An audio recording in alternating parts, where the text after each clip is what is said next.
शरण्ये त्र्यम्बके गौरी नारायणी नमोऽस्तुते।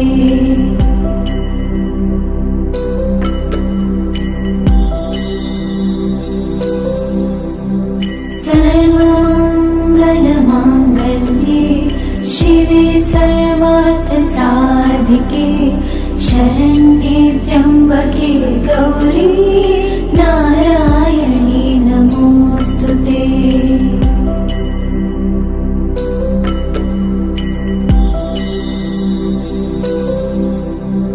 सर्वमङ्गलमाङ्गल्ये शिवे सर्वार्थसाधिके शरण्ये त्र्यम्बके गौरी नारायणी नमोऽस्तुते।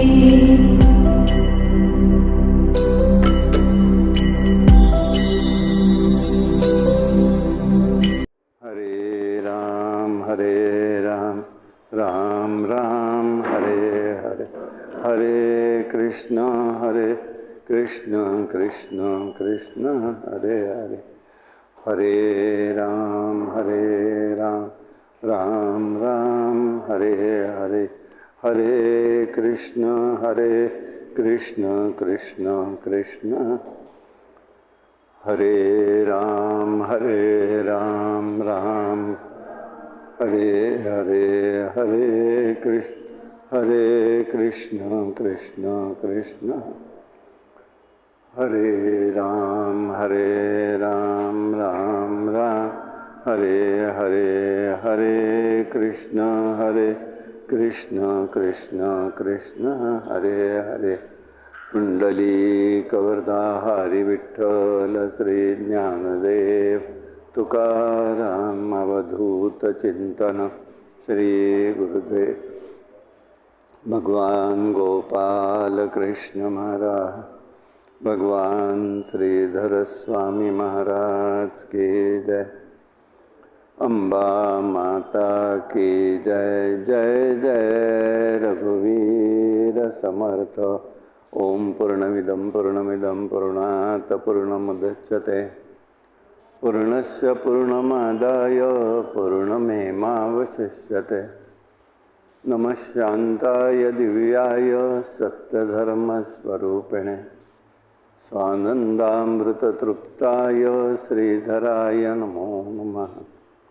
कृष्णाय वासुदेवाय हरे परमात्मने प्रणतक्लेशनाशाय गोविन्दाय नमो नमः। नमो देवये महादेवये शिवाय सततं नमः। नमः प्रकृतिभद्राय नियता प्रणतस्मतां। सर्वमङ्गलमाङ्गल्ये शिवे सर्वार्थसाधिके शरण्ये त्र्यम्बके गौरी नारायणी नमोस्तुते। हरि ओम।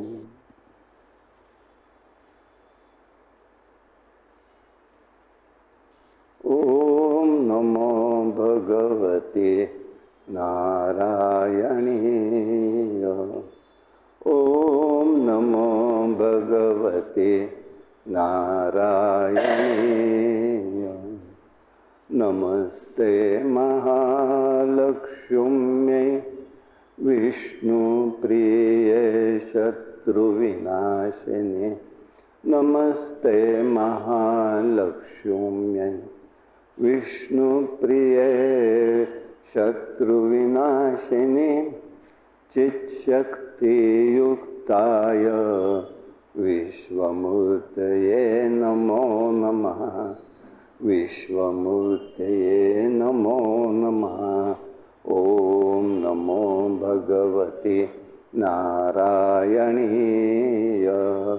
ओम नमो भगवते नारायणीय। नमस्ते विश्वरूपिण्यै सर्वसुखदायिनी। नमस्ते विश्वरूपिण्यै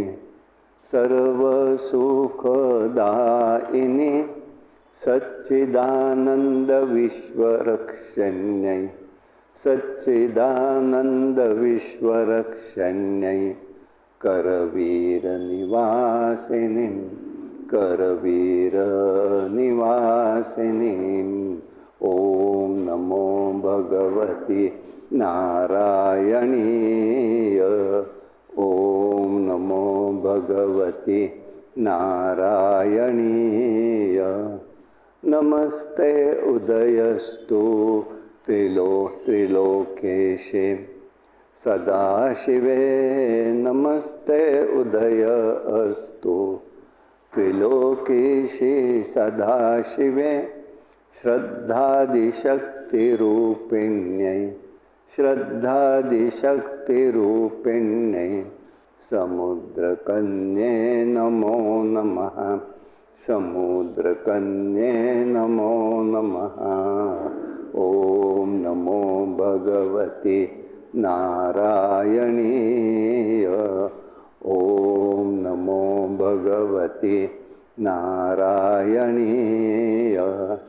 नमस्ते जय आनन्दकरे शक्ते जय महास्वन सुखादि तत्रैव पतितं सुखादि तत्रैव पतितं दृष्ट्वा सत्रैव समास्थिते दृष्ट्वा सत्रैव समास्थिते ॐ नमो भगवति नारायणीय ॐ नमो भगवति नारायणीय नमस्ते पुण्य स्मत्कूले नमस्ते पुण्यं मत्कूले निरञ्जनं सुसेव्यं विशालक्षी कृपायुते विशालक्षी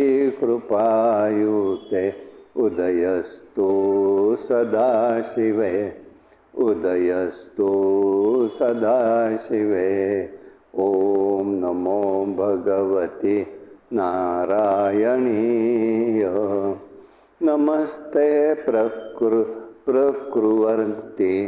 समस्तानि मुच्यते सर्वपातैके नमस्ते प्रकुर्वन्ति समस्ते मुच्यते सर्वपातकै करवीरनिवासिनी स्वकूले सेवात् महालक्ष्मी प्रसीदतु महालक्ष्मी प्रसीदतु ॐ नमो भगवति नारायणीय नमस्ते भक्तिस्ते जगदीश्वरी धन्यसे हरिप्रिया नमस्ते भक्तिस्ते जगदीश्वरे धन्योऽसि हरिप्रिया प्रफुल्लकमलासेनं तव कृपे सर्वकामप्रदो भवे सर्वकामप्रदो भवे ॐ नमो भगवति नारायणीय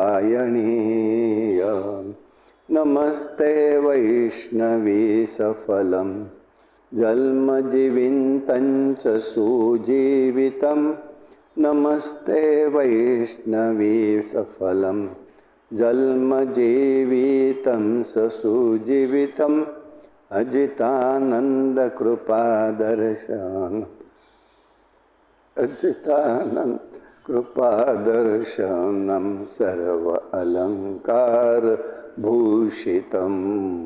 ॐ नमो भगवति नारायणीय ॐ नमो भगवति नारायणीय अम्बा माता की जय।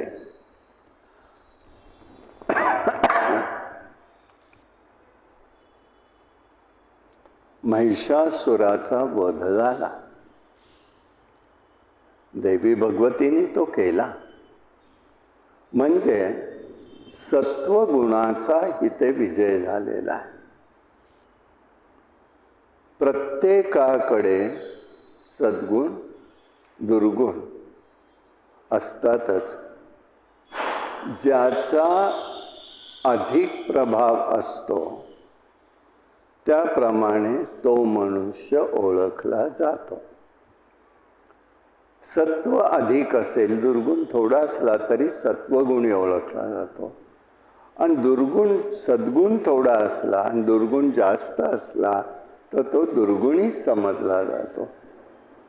कर्मशक्तीला सामर्थ्य असतं आणि त्यामुळे कर्म करताना द्रव्यशुद्धी, मंत्रशुद्धी यावर विशेष भर भगवतीने दिलेला आहे. देवी सूर असो असुर असो दोघांचंही रक्षण करते भगवती. मायाशक्ती बलवत्ती असल्यामुळे विष्णूंनी जरी कृष्ण म्हणून जगात जन्माला आले तरी मानवी गुणानुसारच सर्व कर्म केलं, पण ते सगळं अलिप्त राहून केलेलं आहे.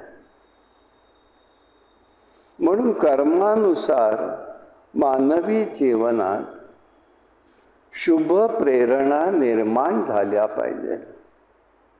आम्ही कर्म करतो पण त्यापासून आम्हाला शुभ प्रेरणा, दुसऱ्या शब्दात सांगतो की आम्हाला ते कर्म केल्यानंतर मनापासून साफल्यता वाटली पाहिजे, समाधान वाटलं पाहिजे, आनंद वाटला पाहिजे. ते दुःखप्रद असेल तर काही उपयोग नाही. केलेल्या कर्माचा उपयोग होत नाही हे मला म्हणायचं.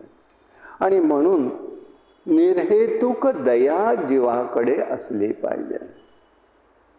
विश्वात ऊर्जा शक्ती आहे, जीवाच्या ठिकाणी जीवन शक्ती आहे.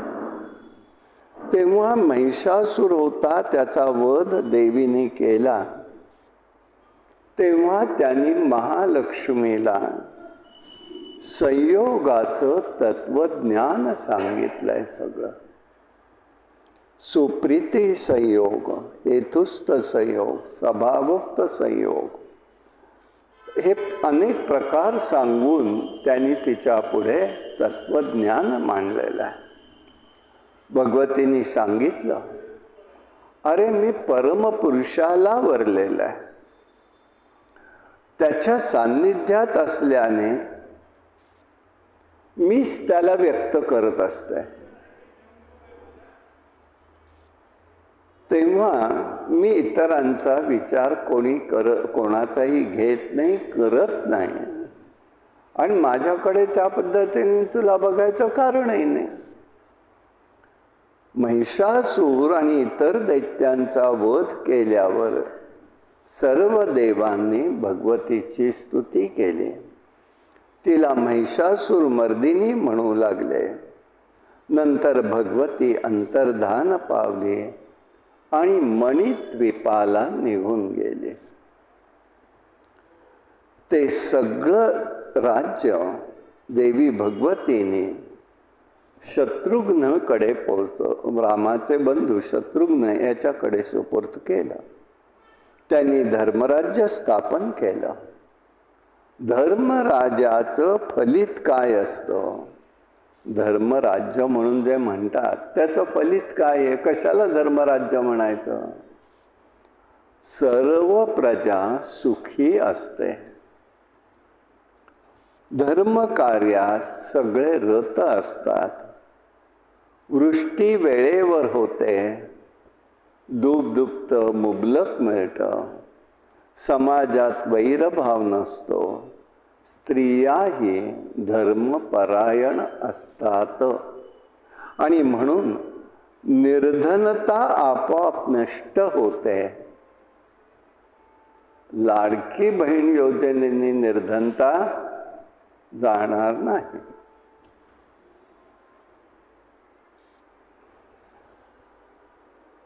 अकाली मृत्यू येत नाही, आरोग्य संपदा प्राप्त होते, हे धर्माचरणाचं फलित आहे.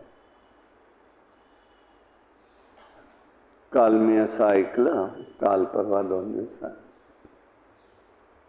एकांकडे एक मोलकरीण काम करते. तिने त्या योजनेसाठी अर्ज दिला, मुलीने दिला. मुलगी काहीतरी कॉम्प्युटरच्या ह्याच्यात मोठी अधिकारी आहे. 5-7 लाख तिला काय तुमचं म्हणता वर्षाचं काय पॅकेज आहे. त्यांनी अर्ज केला आणि ती मोलकर्णीला सांगते ज्यांच्याकडे आहे ते की माझ्या मुलीला लाडकी बहीण योजनेचा लाभ तरी मिळाला आणि मला नाही. म्हणजे तक्रार काय आहे ती बघा. मोलकरीण म्हणजे मुलीला मिळाला, मला नाही. म्हणून ती कुठेतरी त्या मुलीची भेट झाली.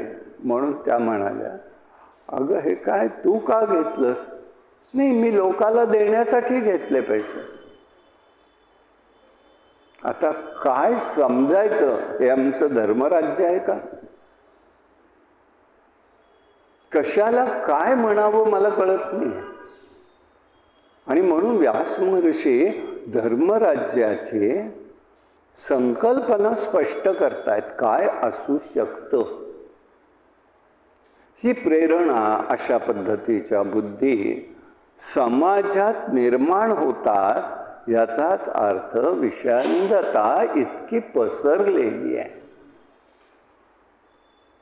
विलक्षण पसरलेली आहे. आणि म्हणून व्यासांनी भगवतीचं जे कार्य, भगवतीने जे कार्य केलं ते सगळं सांगितलेलं आहे. असंच झालं एकदा.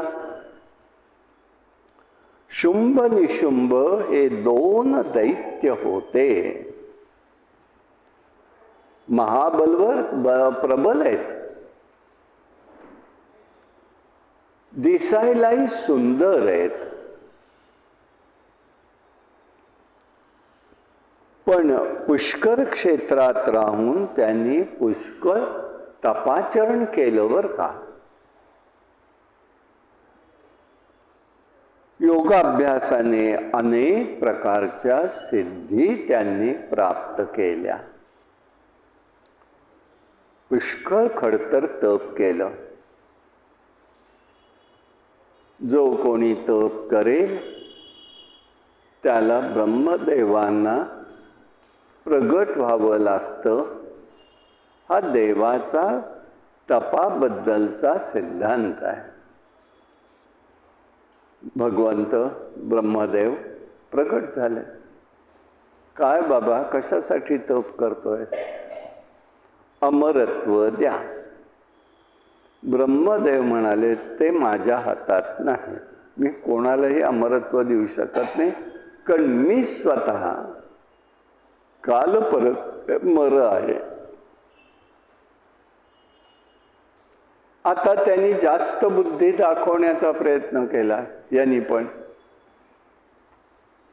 देव, पुरुष, मृग, पक्षी मला कोणीही मारू शकणार नाही असा वर द्या.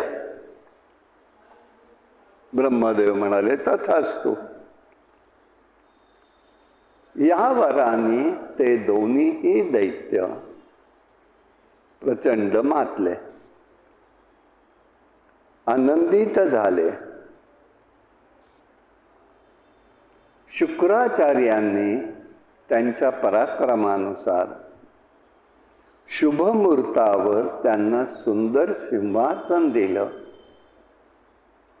आणि त्याचा त्यांनी राज्याभिषेक केलेला. मग पुढे चंडमुंड हेही दैत्य पाताळातून आले. रक्तबीजही आलेला आहे. रक्तबीज अजेय आहे, कारण त्याच्या देहातनं एकदा रक्त सांडलं की पुन्हा त्यातनं अनेक दैत्य निर्माण होत होते.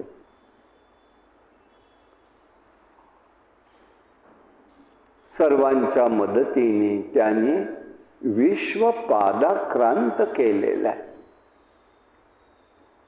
त्रैलोक्य जिंकलं, सर्व देव पदभ्रष्ट झाले. सुख कधीही टिकत नसतं, दुःखही टिकत नसतं. सुख आणि दुःख दोन्हीही दैवाधीन असतं आणि म्हणून परिस्थितीमध्ये सतत बदल घडत असतो. सर्व देव चिंताक्रांत झाले. खूप वर्ष गेली. शुंभ निशुंभांनी राज्य देवांचं घेतलं.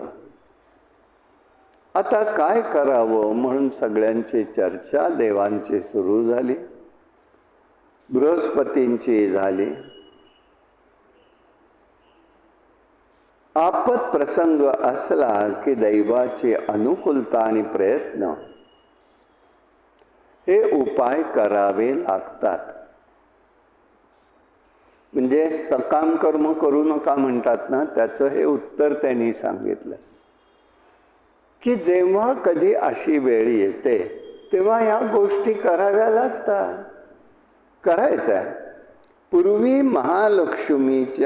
लक्ष्मी सर्वांच्या तेजातून प्रगट झाली, सत्वगुणातून प्रगट झाली व महिषासुराचा वध तिने केला. तेव्हा आता कैलासावर जाऊन आपण अंबिकेची प्रार्थना करूया. सर्वजण कैलासावरती आले. माया बीजाची त्यांनी उपासना केली, पुरश्चरणही केलं, अनुष्ठान केलं. भगवती प्रसन्न झाली. सर्वांनी तिची स्तुती केली. मग भगवतीने अभयदान दिलेलं आहे.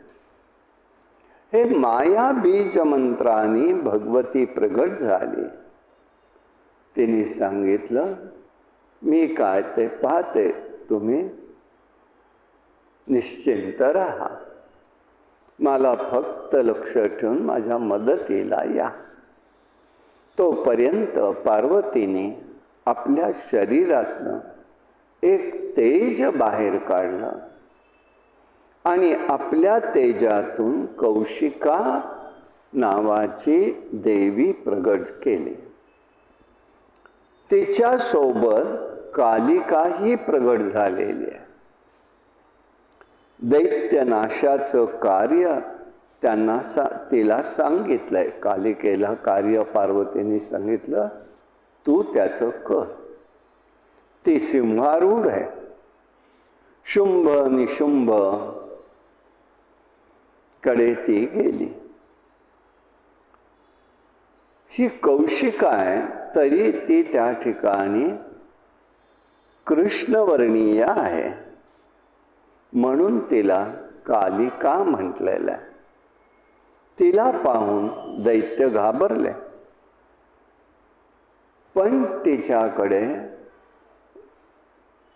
दैवी असं सुस्वर होता. ती गायन करताना उपवनामध्ये गेली आणि तिथे ती गायन करू लागले. हिमालयाच्या एका भागामध्ये बघितलाय तो, एका माझ्या हिमालयाच्या यात्रेत तो एक भाग बघितलाय. काय प्रत्यक्ष तिथे होतं, कसे कुठे काय घडलं ते. चंडमुंड हे शुंभ निशुंभाचे सेवक होते. त्यांनी ती स्त्री गाताना पाहिलं. अतिशय सुंदर आहे, कृष्णवर्णी आहे आणि गाते उत्तम. बर, तिच्या गायनाचं सामर्थ्य असं विश्वातले पशु पक्षी सगळे ते गायन तिचं ऐकताय आणि ते गायनामध्ये त्यांनी कूटनीती तिने वापरली. त्यात ती सांगते शुंभ निशुंभ यांची स्तुती करते मुद्दामून. गायन तिचं चाललं होतं, कूटतंत्र होतं त्यात. शुंभ निशुंभ हे या विश्वातले बलवान पुरुष आहेत. सर्व देवांना त्यांनी पराभूत केलेलं आहे. अन्य शत्रूंनाही त्यांनी मारलेलं आहे. अत्यंत पराक्रमी आहे. बरं ते सुंदरही आहेत. मनुष्याकडून अवध्य आहेत. हे सगळं ती वर्णन करते आणि ते दोघं जणही ते ऐकतायत त्याचे सेवक. त्यांनी जाऊन आपल्या राजेसाहेबांना सांगितलं तुमची अशी अशी स्तुती करत होते. तेव्हा त्यांनी आपल्या धूम्रलोचन या असलेल्या दैत्याला निरोप त्याच्याबरोबर पाठवला. तुम्हाला राजेसाहेबांनी बोलवलंय. ते आपल्याशी विवाह करू इच्छितात. तेव्हा तिने सांगितलं तू निरोप दे माझा. माझी ही प्रतिज्ञा आहे की जो कोणी माझ्याशी युद्ध करेल आणि मला हरवेल त्याच्याशी मी लग्न करेन. तेव्हा माझ्या बलाचा अहंकार हा वाटून देऊ नका, पण हा संदेश तुम्ही घेऊन मात्र जा. शुंभ निशुंभांकडे हा संदेश गेला. तेव्हा म्हणाले की स्त्री गर्विष्ठ दिसते, तिला घेऊन या. हा आमचा आदेश आहे असं समजा. ही कोणी देव दानव असलं तर त्या ठिकाणी मानव असलं तर नाश करूनही टाका. धूम्रलोचनाला त्या दोघांचा संवाद झाला. त्यांनी समजून सांगण्याचा प्रयत्न केला. मन वळवण्याचाही प्रयत्न करा, पण तिचं मन वळेना. मग दोघांच्यात युद्ध झालं. कालिकेने त्याचा वध केला. उरलेले दैत्य त्याचा वध झालेला पाहून पळून गेले. शुंभ निशुंभाला ही हकीकत कळाली. मग चंडमुंडांना पाठवलं. त्यांच्याशी कालिकेचं युद्ध झालं. म्हणून त्या कालिकेला चामुंडा या नावाने ओळखू लागले. आपण 2 दिवसात ते चरित्र ऐकलं. मनसा देवी आणि चामुंडेचं चंडिका हे मंदिर हरिद्वारला कुठे आहे सांगितलं. अनेक दैत्य आले, सर्वांचा वध झाला. मग रक्तबीज आलाय. तेव्हा कालिकेने विस्तृत रूप धारण केलं. त्या दोघींनी योजना आखली, कारण त्याचं रक्त सांडलं की अनेक दैत्य प्रगट होत होते. मग कौशिकेने मुसळ आणि खडंगाने प्रहार करायचा. त्याचं जे रक्त पडेल ते कालिकेने आपल्या उग्र रूपाने ते गटागट पिऊन टाकायचं.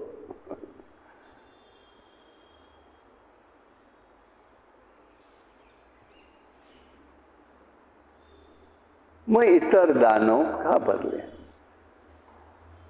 आता वैशिष्ट्य असं आहे, हा रक्तबीज म्हणजे कोण? आताच्या काळात रक्तबीज म्हणजे ढेकूण. ढेकणाला तुम्ही मारलं तर त्याचं रक्त जर बाहेर सांडलं भूमीवर, तेवढे ढेकूण परत तयार होतात, नाश होत नाही. म्हणून त्यांना मारायचं नसतं, युक्तीने त्यांना त्या ठिकाणी रक्त न सांडता संपवायचं असतं. हा रक्तबीजच आहे, तो त्याचाच रूप आहे. ते कुठे तो संपत नाही. काय चावतो काय करतो ते पूर्वीच्या काळात फार होतं. आमच्या लहानपणी आम्हाला आठवत आहे, घरोघरी असायचं ते. असं नव्हतं की अमक्याकडेच आहे तमक्याकडे, असं नाही. आताच कमी झालंय बऱ्यापैकी ते प्रमाण. अनेक दैत्य आलेले आहेत. मग शंभ निशुंभांनी उरलेल्या दैत्यांनी जाऊन सांगितलं, बाबा रे, हे नका त्या स्त्रीच्या नादी लागू. दैत्यांनी ऐकलं नाही. मग स्वतः निशुंभ गेलेला आहे. तेव्हा कौशिकेनी निशुंभाचा आणि शुंभाचा वध कालिकेनी केला. बरंच युद्ध आलंय, त्याच्यात ती वर्णनं बरेच, हे अस्त्र ते अस्त्र ते अस्त्र ते, ह्याच्यात निम्मा भाग जवळजवळ अशा अस्त्रप्रयोगावरचाच आहे. म्हणून आपण त्याच्यातला तत्त्वज्ञानाचा विषय, चिंतनाचा विषय, मानवी जीवनाला उपकारक काय, तेवढ्याचाच विचार फक्त करतोय. म्हणून समर्थ म्हणाले, शुंभ निशुंभादिका दैत्य मारियले रणी हो, उदो बोला उदो अंबाबाई माऊलीचा हो. अशी ही माऊली आहे. पृथ्वीवर आनंदाचं सदैव साम्राज्य पसरत असते.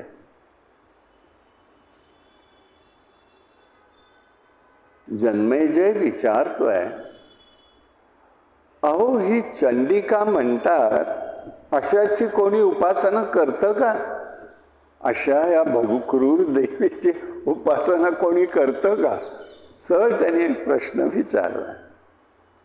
तेव्हा व्यासांनी सांगितलं, स्वारोचेश मन्वंतरामध्ये सुरथ नावाचा उत्तम राजा होऊन गेला. त्यांनी प्रजापालनात तत्पर होता, उदार होता, दानशूर होता.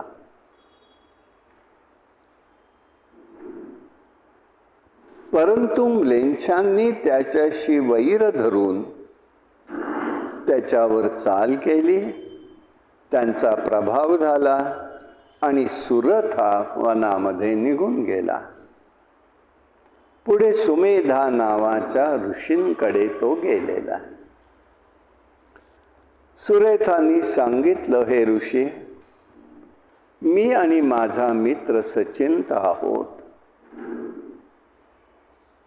मनशांती घालून बसलेलो आहोत, ती कशाने लाभेल सांगा?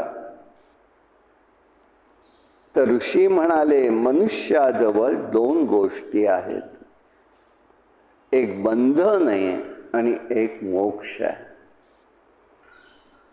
सर्व देव मनुष्य गंधर्व राक्षस लता वृक्ष वेली पशु पक्षी सगळं विश्व या मायेच्या पसाऱ्यामध्ये किंवा तिच्या पाशामध्ये असतं व कर्मानुसार बंधन किंवा मोक्ष ही स्थिती त्यांना प्राप्त होते.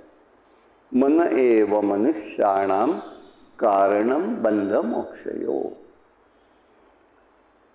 ब्रह्मा विष्णू महेश सुद्धा रागवले तर कामाच्या या बंधनात पडतात आणि महामायेने मोह निर्माण केलाय. त्यामुळे तिथे त्यांना त्या जीवाला कधीही ज्ञान उत्पन्न होऊ शकत नाही. असे जे जीव असतात त्यांना महामोह पडलेला असतो, माया असते. म्हणून तिचं स्वरूप आणि श्रेष्ठत्व बल हे महत्वाचं आहे.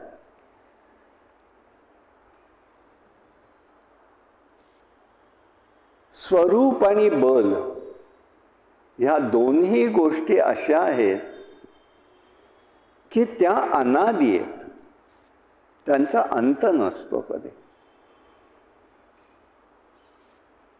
कधी ते उत्पन्नही होत नाही, कधी ते नष्टही होत नाही. पण पराशक्ती मात्र नित्य आहे. शक्ती क्षीण होताच प्राणी निर्जीव होतो आणि ही पराशक्ती सर्व प्राण्यांची चित शक्ती स्वरूपा आहे. मग संकट निवारण करण्यासाठी ती विविध रूप घेऊन भक्ताचं कार्य पूर्ण करत असते.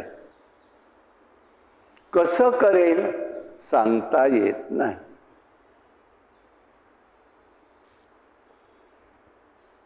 निघालाय विषय तुपला, मनात आले म्हणून बोलतो. आता कोल्हापूरला ती पद्धत बंद झाली आहे तशी जवळपास. पूर्वी एक पद्धत होती, तिथे दूध कट्टा होता. घागरीने भक्त दूध तिथे न्यायचे. देवीला प्रत्येक जण अभिषेक करू शकत होता. मर्यादा होती त्याला, पण ते करू शकत होते. आता योगायोगाने आमचा ऋणानुबंध आमचे कुलस्वामींनी आणि पूर्वांपार अनेक गोष्टींचा, पूर्वजांचा, यांचा आमचा तो त्या ठिकाणचा एक ऋणानुबंध. त्यामुळे आम्हालाही ओढ असतेच, होतीच. साधारण 69-70 साल असेल. कार्तिक महिना होता म्हणून आम्ही देवीच्या महापूजेला गेलो. 3 जणच होतो, 2 मित्र आणि मी होतो. सगळी तयारी नेली होती, माहिती होतं पहिल्यापासून. आधी पूजा झाल्या होत्या, आम्ही मग त्याप्रमाणे सगळी तयारी केली होती. 3-4 ताटं भरलेली होती निरनिराळ्या गोष्टींनी.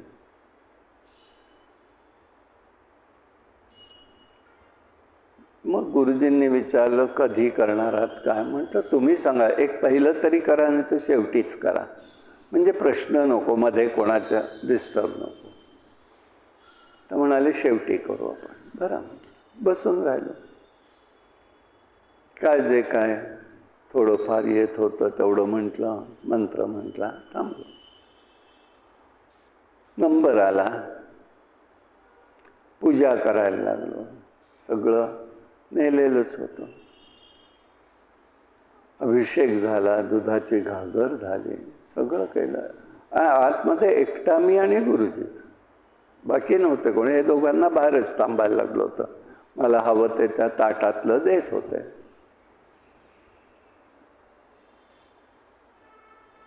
बापूराव कुलकर्णी फोटोग्राफर होते ते, आणि एक जण मांडे म्हणून होते.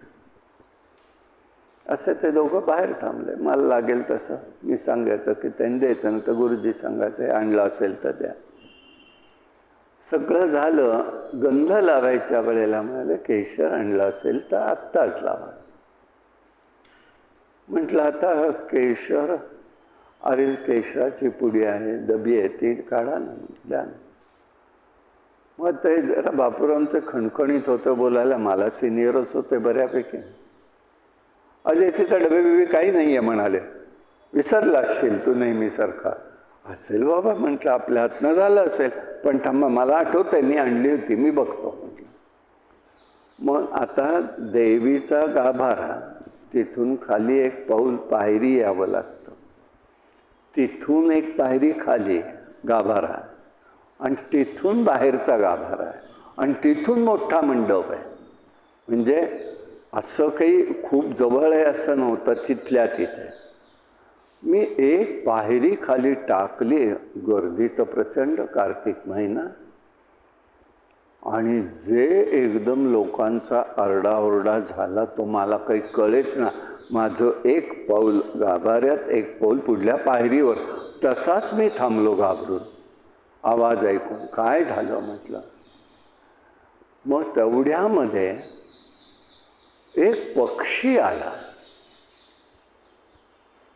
आणि त्याने तो आला, फडफड आवाज त्याचा, आणि आल्यावरती सगळे बाजूला झाले आणि ओरडायला लागले.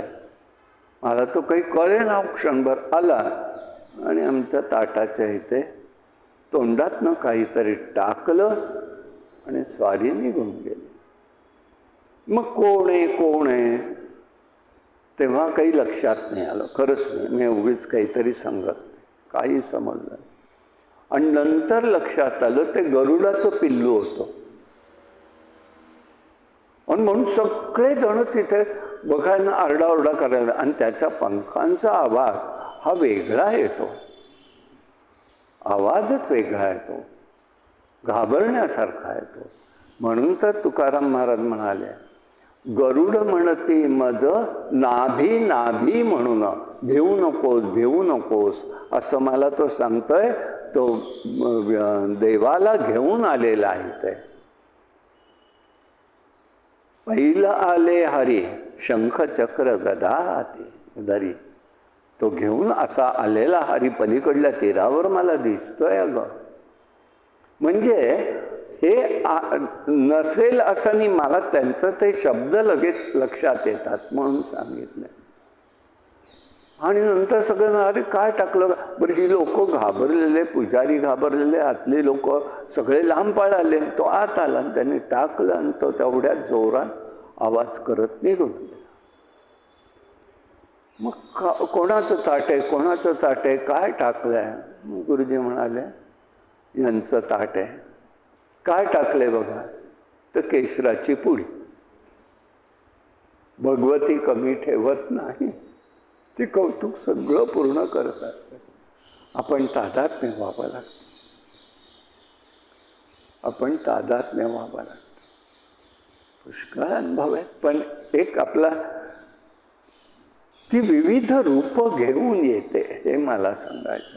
ती अशा पद्धतीने सुद्धा येते. परब्रह्म हा दृष्टा आहे आणि माया ही सृष्टा आहे. ती सृष्टा असल्याने तिला सृष्टी म्हटलेलं आहे. ही शक्ती सदैव सृजनशील आहे. ही विश्वजननी आहे. पालन संहारही तीच करते. सुरथाने विचारलं या भगवतीची उपासना कशी करावी. उपासनेमध्ये मंत्र तंत्र यंत्र मार्गाने करायचे असते. विधियुक्त स्नान करावं, घर शुद्ध ठेवावं, आचमन करायचं आहे. केशवाय स्वाहा, नारायण स्वाहा, केशवाय स्वाहा, माधवाय स्वाहा, नारायण स्वाहा, गोविंदाय नमः. 3 प्रकारचं असतं. द्विराचम्य. मग अर्थ काय आहे तिथे, भाव असेल तो तर त्या आचमनाला अर्थ आहे. एक आहे मनशुद्धी आहे पहिल्या आचमनात, वातावरण शुद्धी आहे, बुद्धी चित्त शुद्धी आहे, हे भाव त्याचे. आणि दुसऱ्या आचमनाने मन सूक्ष्म देह आणि कारण देह शुद्ध होत असतो. आपल्याला आनंदमय कोशात जायचं आहे. भगवंतन भगवती त्या कोशात आहेत. म्हणून ही आचमनाचं आम्हाला आचमन कळलं पाहिजे. पळी म्हणून केवढी असली पाहिजे, आमटी वर्णाची नाही. पळी ही उडदाचे, व्यास सांगतायत 7 दाणे बसतील एवढीच. पळी कशी असायला पाहिजे तर उडदाचे 7 दाणे पळीत बसतील. आणि त्याच्यावरती उपासना करणारी मंडळी आहेत, स्वामींसारखे महात्मे. प्राणायामानी भूतशुद्धी आहे. यंत्रपूजा नवार्ण व मंत्रांनी करायचे. जपाच्या दशांश आहुती द्यायच्या आहेत. अश्विन चैत्र महिन्यात नवरात्र करायचं आहे. अष्टमी नवमी चतुर्दशी मुख्य दिवस उपासनेचे आहेत. कन्यापूजन करायचंय. नवमी पर्यंत व्रत करून दशमीला पारणं करायचं आहे. काही ठिकाणी प्रघात आहे, नवमीलाच उत्थापन आहे, त्याच दिवशी त्याचं पारण आहे.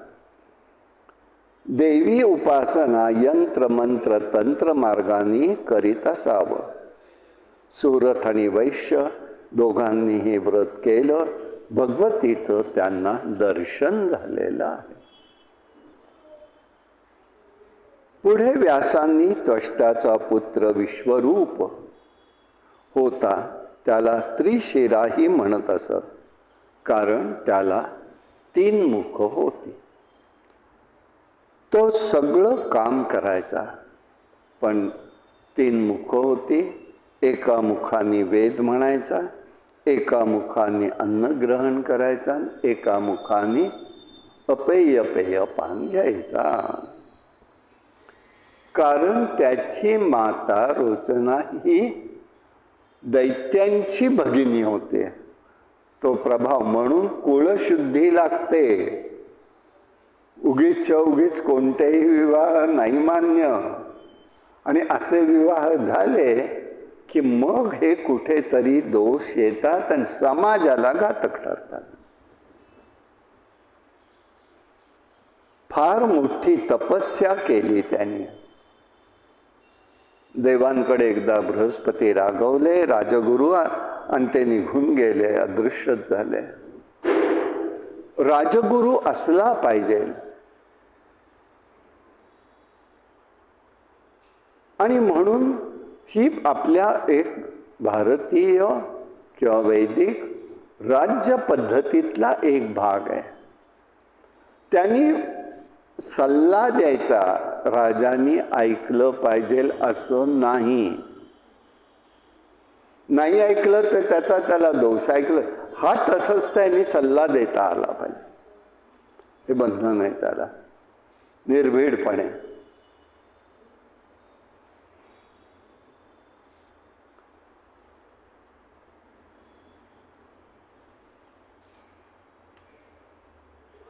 मग पुढे आता दैत्यांनी, बृहस्पती गेलेत म्हणून त्या दैत्यांनी तिथे युद्धाचा प्रारंभ देवांबरोबर केला.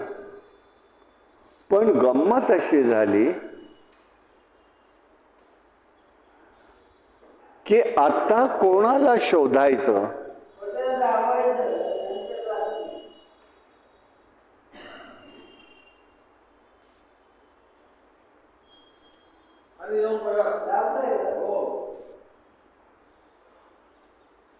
मग गुरु कोणीतरी पाहिजेलेत. म्हणून विश्वरूपाला ब्रह्मदेवांच्या आज्ञेने विश्वरूपाकडे गेले आणि त्याला गुरुत्व पद दिलं. आता विश्वरूप गुरु झाला देवांच्या घरी दरबारात. पण घटना अशी घडली, ब्रह्मदेवान बजावलं होतं त्याच्या कर्माकडे लक्ष देऊ नका.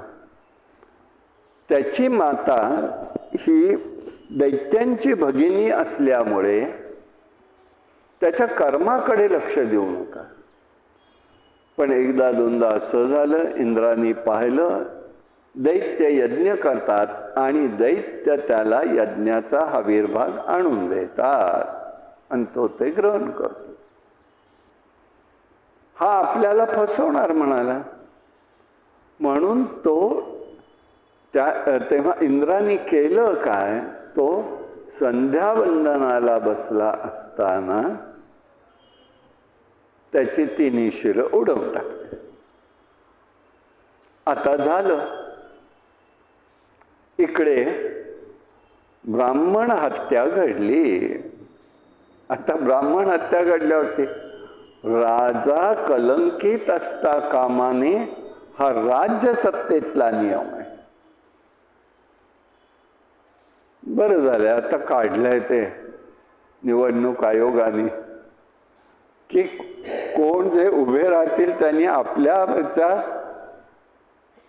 तक्रारी किंवा केसेस या जाहीर करा. पण आपल्याकडे लोक मूर्ख आहेत, उभाटावरून कळत आहे आपल्याला.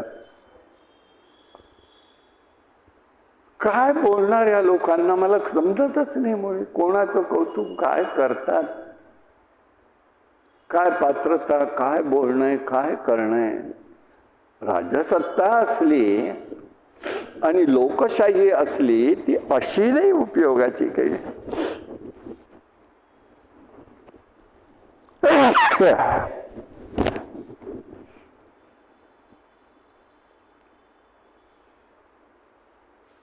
आता त्याचा पिता जो होता त्वष्टा, त्याला राग आला. तो म्हणाला माझ्या मुलाचा अपराध नसताना तू त्याला मारलंच. मग त्यावेळेला इंद्राला प्रश्न पडला आता राज्यावर राहता कसं येईल. त्यावेळेला काहीतरी योजना होती, त्याचा काही अजून शोध कुठे लागत नाहीये, की माझं पातक कोण घेईल. म्हणून विश्वातल्या 4 लोकांनी पातक घेतलं. भूमी, वृक्ष, जल आणि स्त्रीने. आणि भूमीनी पातक घेतलं म्हणजे भूमीला खर पडतो, काहीही न होता खर पडतो. पण एखादा खड्डा पडला तर तो कसा भरून येईल हे कोणालाही सांगता येत नाही. ही निसर्गाची, भगवतीची देण आहे. झाडं आहेत, झाडांनी घेतलं. झाडांना चीक येतो, ते पातक आहे. डिंक हे पातक आहे. बाळंटिणीला असं करू नका, ऐकायचंय फक्त, नाहीतर त्यांना डिंकाचे लाडू बंद करायला लगेच. त्यांना दिले पाहिजे, त्यांची प्रकृतीसाठी येत आहे. तर तो वर्ज्य एक आहे खायला. पण त्याला वरदान दिलं की तू छेदन करशील तसा वाढशील, वाढ होईल तुझे. म्हणून ते झालं. जलाने घेतलं. जलालाही पहिला पाऊस पडला की ती नदी ही रजस्वला असते. 3 दिवस म्हणून महात्मे त्याचं पाणी घेत नाही. पण तिला वरदान दिलं, ज्याच्यात तू जाशील त्याची तू वाढ करशील. आपण रोज दुधाची वाढ बघतो.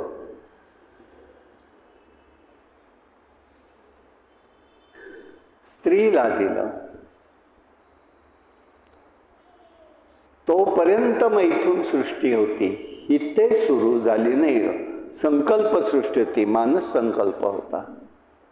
पण इथे सुरू झालं, तिला रजोगुण सुरू झाला. ते पातक इंद्राचं आहे. म्हणून त्याच्यापासून जपायचं असतं. म्हणून स्पर्शास्पर्श आहे. निसर्ग आहे, निसर्गातल्या सगळ्याच गोष्टी आहेत म्हणून तशा स्वीकारतो का? तांदूळ खाऊ शकतो का? तांदूळाचं जे भात येतं तसाचं तसा शिजवू शकतो का? त्याला संस्करण आहे ना, शुद्धी आहे ना, टरफल काढावं लागतं ना. का त्याला लगेच वापरू शकता? परत त्याच्यात आहे. आता ज्यांना खऱ्या सुगृहिणी असतील त्यांना कल्पना असेल कदाचित की नवीन तांदूळ वापरून चालत नाही, तो थोडा जुनाच व्हावा लागतो. तर हे सगळं तंत्र आहे, हे संस्करण आहे सगळं तुमच्याकडे, आणि म्हणून ते चालत नाही. म्हणून मी नेहमी एक गमतीने तरी सांगतो, सध्या तुम्हाला समान अधिकार पाहिजे ना, सगळ्या महिलांना जे जे जे त्याच्यात पात्र आहेत ते त्यांनी सगळ्यांनी पुरुषांना कामाला लावा. 4 दिवस हक्काची रजा म्हणा, सगळ्या पुरुषांना कामाला लावा. मग तिथे का नाही होत? आम्हीही करणार नाही, तुम्हीही पाळायचं नाही, आणि मग आज जे समाजात दिसतं हे सगळं त्याचे परिणाम आहेत. वृत्ती बदलते, चित्त विचलित होतं, विषयांधता वाढते. मग अशी सगळं सांगितलं, हे सगळं होऊ लागतं. आणि म्हणून इंद्र तिथे मात्र शुद्ध झाला. मग त्याचा पिता जो आहे त्वष्टा, त्यांनी त्याच्यावर माझ्या मुलाला मारलं उगीच म्हणून त्यांनी त्यावेळेला वत्रासुराला यज्ञातनं निर्माण केलेला. त्यांनी तप केलेलं होतं, ब्रह्मदेवांकडनं वरप्राप्ती झाली होती, त्याला वर मिळाला होता. लोह, काष्ठ, शुष्क, अर्क, वेळूनी वापरलेलं शस्त्र देवांकडून कधीही मी जिंकला जाऊ नये. वत्रासुरांनी सगळं पादाक्रांत केलं.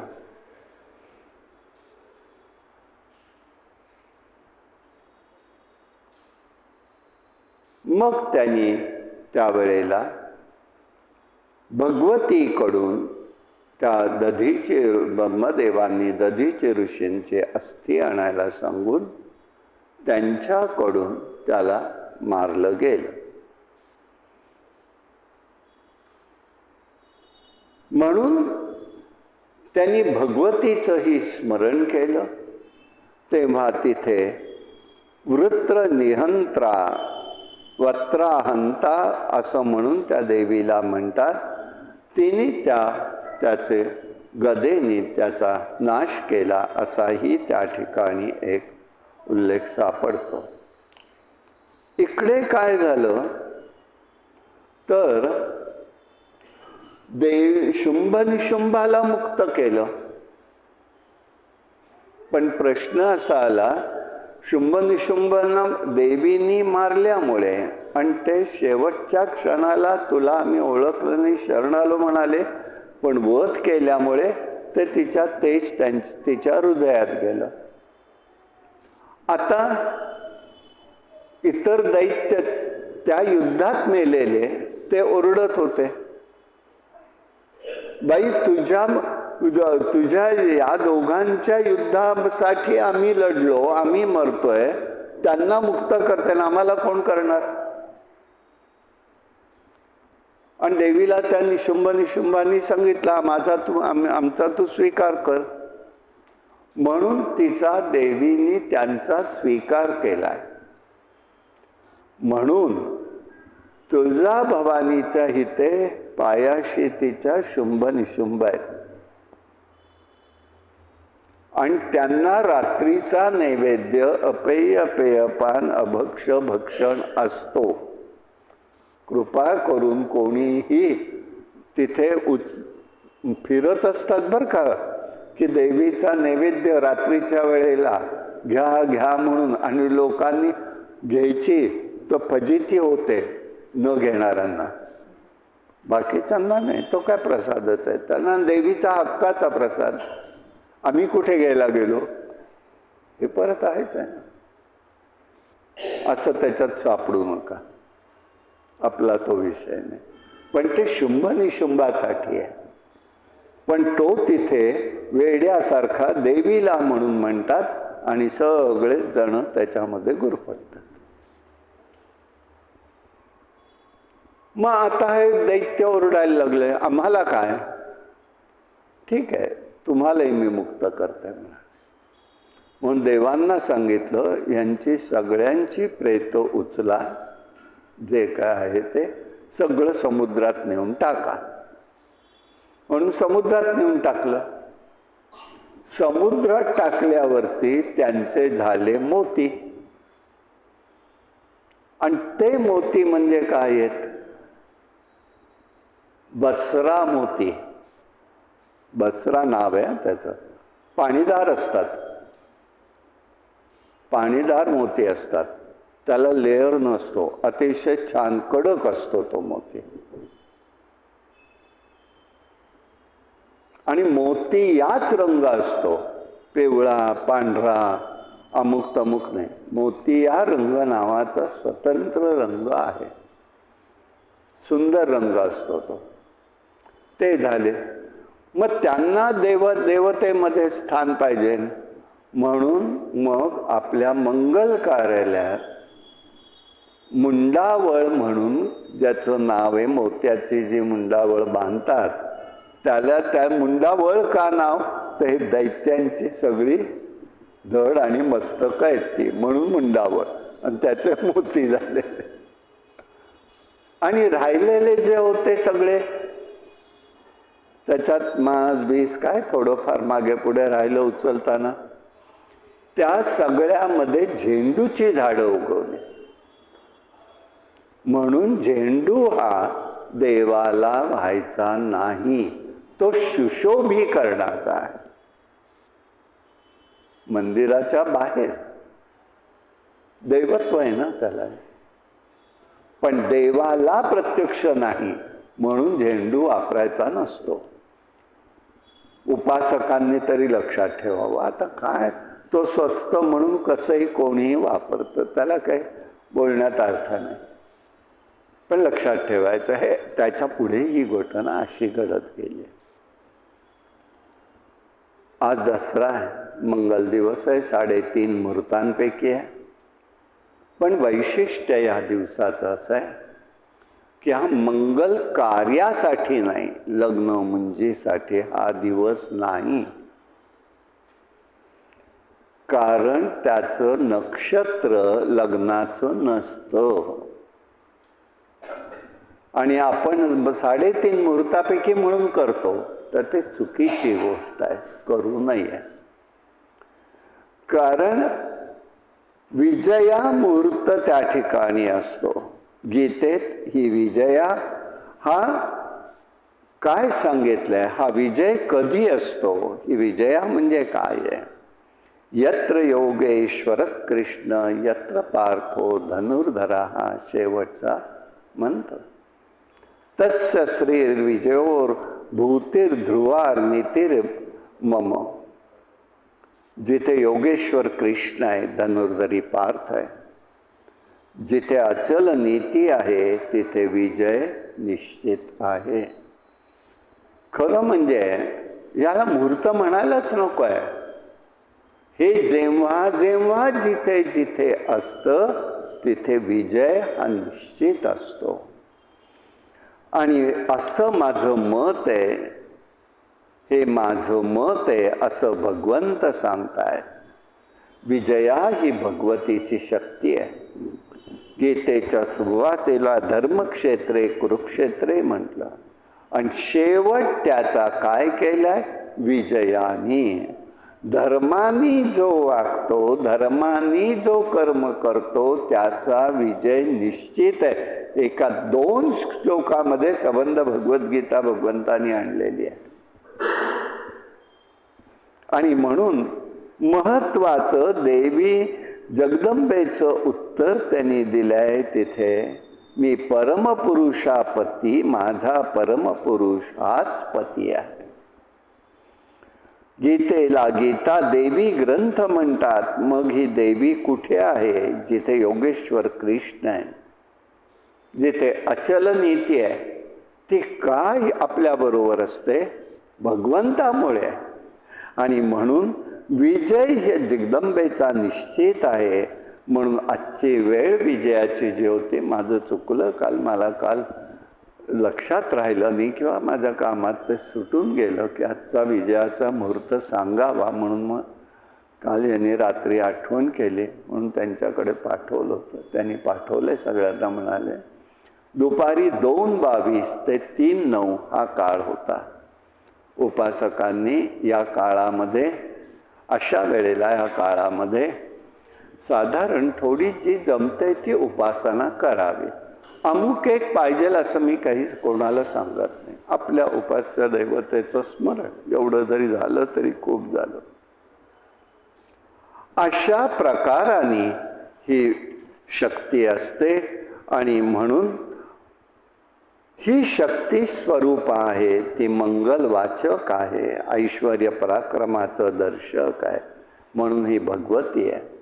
जसं अग्नी आणि उष्णता हे समीकरण असतं, प्रकाश असतो, तसं कृष्ण आणि विजया शक्तीचं एक नातं आहे. ही विजया आणि कृष्ण यापासून, विजया कृष्णापासून दूर राहू शकत नाही. यात जाणीव कशी असते? समाधान, संतोष, आनंद, तृप्ती, शांतपणा, कृतज्ञतेची भावना त्यामध्ये असते आणि कृतार्थता वाटते.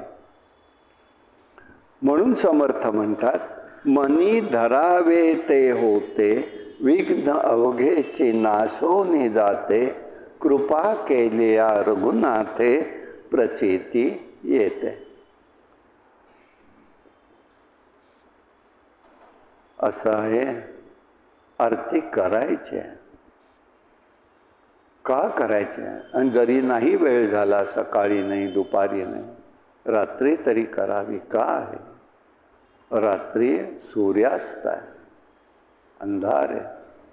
अंधाराकडून तेजाकडे जायचं आहे आपल्याला, आणि म्हणून रात्रीच्या वेळेला आरती करायची. आरती कशी करावी हेही ते सांगतात. चरणापाशी प्रथम नेता आलो पाहिजे. दिव्याचा प्रकाश हा आपलं जे उपास्य दैवत आहे त्याच्या समोर पडलं पाहिजे. प्रकाश आपला नाही, त्याचा, दिव्याचा. लक्षात घ्या. उगीचच्या उगीच नाही असं असं करत ती गंगेची आरती करतायत म्हणून आम्ही तशी करायची नाही आहे.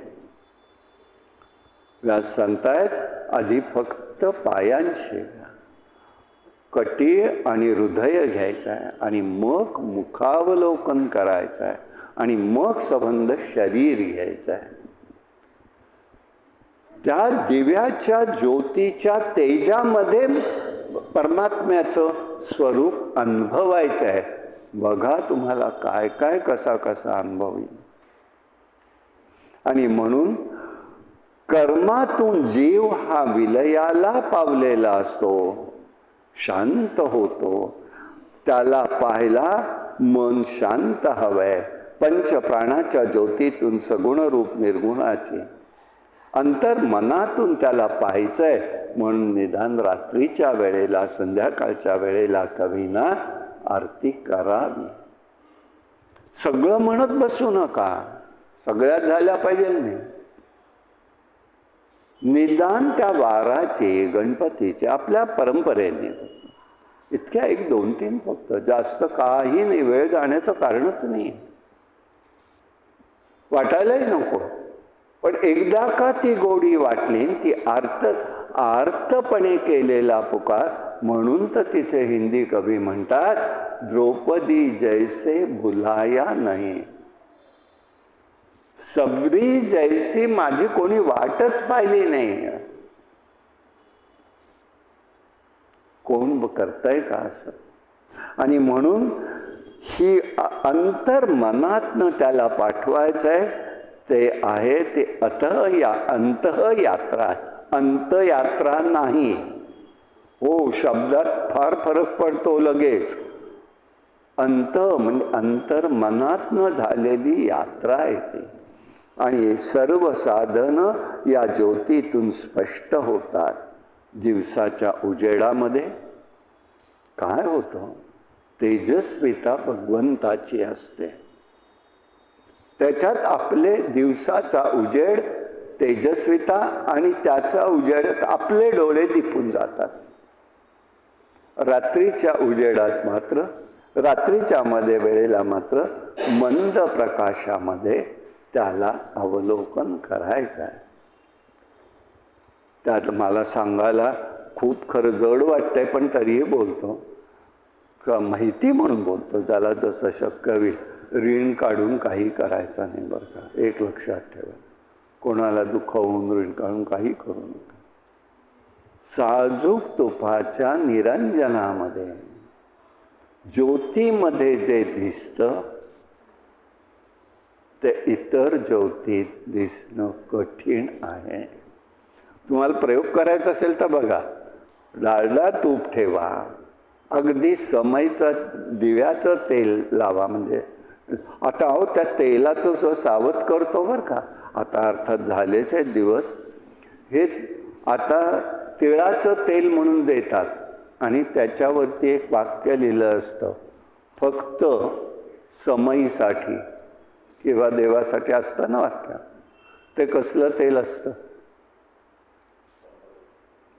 हे केटरर, हॉटेलवाले 2-2, 3-3दा तळून झालेलं जे तेल राहतं ते तेल ती लोक विकत घेतात, त्याचं फिल्टर करतात, त्याला काही वास घालतात आणि ते विकतात. खायला अपाय नाही, जाळा तुम्ही कसे,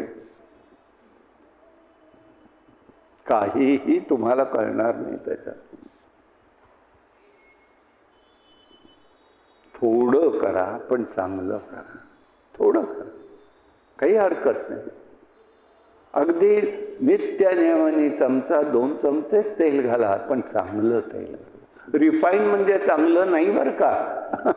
हो हो, अहो काय तुमचं आता ते दाखवतात ना सारखं की ह्याच्यामध्ये हे तळा म्हणजे ते झालं. नाही, तसलं नाही. शुद्ध दाण्याचं, शुद्ध करडईचं. हे अवघड आहे पण सांगणं, पण परिस्थिती आहे आज, असं समाजात चाललेलं आहे. आणि म्हणून त्याचं जर पाहिलं तर त्याच्यातलं तूप, त्याची ते सांगायचं राहिलं तर तुम्ही इतर तूप लावलं, साधी उदबत्ती बघा, साजूक तुपातल्या निरंजनाचं जर तुम्ही तिथे उदबत्ती लावायला गेला आणि त्याच्यातलीच एकाच वेळेला दुसरी उदबत्ती लावायली इतर तेलात तुपात गेलात तर कुठली लवकर लागते बघा. साजूक तुपातली लगेच ती त्या ठिकाणी प्रज्वलित होते.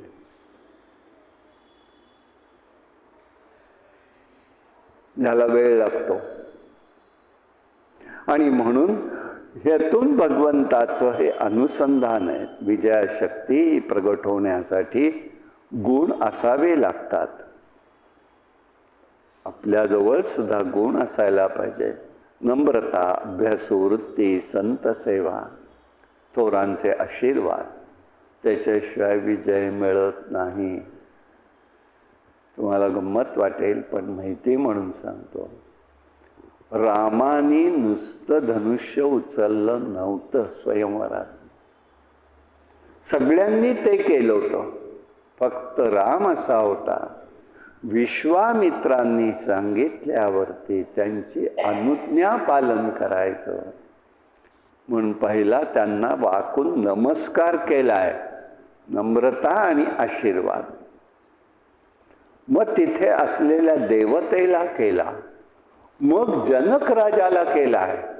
तेव्हा जनक राजाला मनात चपापला की नाही हे योग्य आहे, आणि तिथे जाऊन शिवधनुष्याला नमस्कार केला आणि मग त्यांनी त्या ठिकाणी त्याला प्रत्यंचा लावलेली आहे म्हणून तो त्या ठिकाणी त्याचा विजय झाला. उगीच झाला नाही. नम्रतेचं सांगतोय, कृपाशीर्वादाचं सांगतोय. का हे होत असतं, अशक्य ते शक्य होऊन जातं. सारखा डॉन लागत नाही, काही लक्षात ठेवा. हे नको, ते इथे ही नम्रता पाहिजे आहे आणि नम्रते बरोबर कृपाशीर्वाद पाहिजे आहेत. ही त्याच्यातलं महत्वाची गोष्ट आहे. म्हणून राजसूय यज्ञाच्या वेळेला सुद्धा भगवंतांनी काय केलं असेल, राजसूय यज्ञाच्या वेळेला भगवंतांनी सगळ्या पांडवांना, धर्मराज त्यांच्यापेक्षा वरचे होते म्हणून त्यांना बोलले नाहीत, पण बाकीच्यांना सगळ्यांना कामाला लावलेलं आहे त्यांनी. भीमाला स्वयंपाकघराचं बघायला सांगितलं. तृप्तता लोक झाली तर त्याला आशीर्वाद मिळतील. काय सुंदर स्वयंपाक केलाय.